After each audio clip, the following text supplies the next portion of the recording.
Hello అండి. Welcome to మావి చిగురు యూట్యూబ్ ఛానల్. ఈరోజు కథ దేవుడే కాపాడతాడు. అనగనగా ఒక నది గట్టున ఒక ఊరు ఉండేది. ఊళ్ళో జనాలంతా ప్రశాంతంగా కలిసికట్టుగా ఉండేవారు. ఆ ఊళ్ళో ఒక గుడి ఉండేది. రోజు గ్రామ ప్రజలు ఆ గుళ్ళో పూజలు చేసేవారు. గుడిలో పూజారిని ఆదరించేవారు. అలాంటి పండంటి ఊళ్ళో ఒక సంవత్సరం బాగా వర్షాలు పడి నది పొంగి వరదలు వచ్చాయి. ఊరంతా నీళ్లతో నిండిపోవటం మొదలయ్యింది. ఊళ్ళో ఉన్న వారంతా వరద నుంచి తప్పించుకోవటానికి తమ ఇళ్లను వదిలేసి పై ప్రాంతాలకు బయలుదేరాయి. అందులో ఒక పెద్ద మనిషి గుడివైపు పరిగెత్తి అందులోని పూజారి గారిని కూడా వారితో వచ్చేయమని ప్రాధేయపడ్డాడు. వరద నీళ్లు ఊళ్ళోకి వచ్చేశాయి. ఇంటి గడపల దాకా నీళ్లొస్తున్నాయి. పరిస్థితి ప్రమాదకరంగా ఉంది. మేమందరం ఊరు వదిలి వెళ్ళిపోతున్నాము. మీరు కూడా మాతో వచ్చేయండి. ఆ పూజారి ప్రశాంతంగా, నా గురించి దిగులు పడకండి. నేను నిత్యం సేవించే నా స్వామే నన్ను కాపాడతాడు.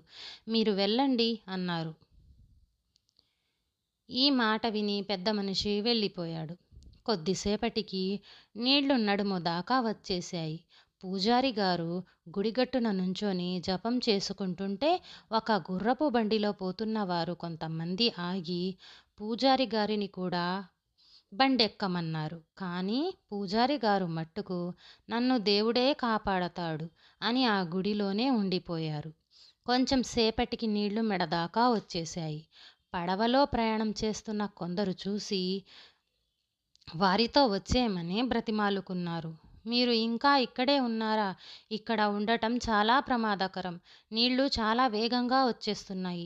మీరు మాతో రండి అన్నారు. కానీ వారితో కూడా పూజారి గారు మీరు వెళ్ళండి, నన్ను దేవుడే కాపాడతాడు అన్నారు. చలిలో వణుకుతూ ఆ పూజారి ముక్కు దాకా నీళ్లు వచ్చేసరికి ఇక కంగారు పడ్డాడు. అతి త్వరలో గుడి మొత్తం నీళ్లు నిండిపోయాయి. పూజారి గారు దేవుడి ధ్యానం చేసుకుంటూనే గుడి గోపురం ఎక్కి కూర్చున్నారు. కొంతసేపటికి దిగులు మొదలయ్యింది. ఎప్పటికీ వాన ఆగటం లేదు. చలిగా ఉంది. నీళ్ల ప్రవాహం ఎక్కడా ఆగేలా కనిపించటం లేదు. దేవుడా, నేను నీకు ఏమి తక్కువ చేశాను? రోజు శ్రద్ధగా పూజలు చేశాను. నిన్నే నమ్ముకున్నాను. అయినా నన్ను కాపాడటానికి రావేంటి అని దేవుడితో ఫిర్యాదు చేసుకోవటం మొదలుపెట్టారు. దేవుడు ప్రత్యక్షమయ్యాడు. మూర్ఖుడా, నీకు మనిషిని పంపించాను, బండిని పంపించాను, పడవను పంపించాను. నువ్వే రాకుండా ఇక్కడ తిష్ట వేశావు. నువ్వు నన్ను గుర్తుపట్టకపోతే అది నా తప్ప అని మందలించి మాయమైపోయాడు. పూజారి వెంటనే జ్ఞానోదయమైంది. చేసిన పొరపాటు గ్రహించి క్షమాపణ కోరాడు. కొంతసేపటికి మరో పడవలో కొంతమంది కనిపించారు. పూజారి గారు మీరు ఇంకా ఇక్కడే ఉన్నారని తెలిసింది. మాతో రండి. ఇక్కడ ఉండటం మంచిది కాదు అన్నారు. పూజారి గారు మరో మాట మాట్లాడకుండా పడవెక్కి ప్రాణాలు కాపాడుకున్నారు.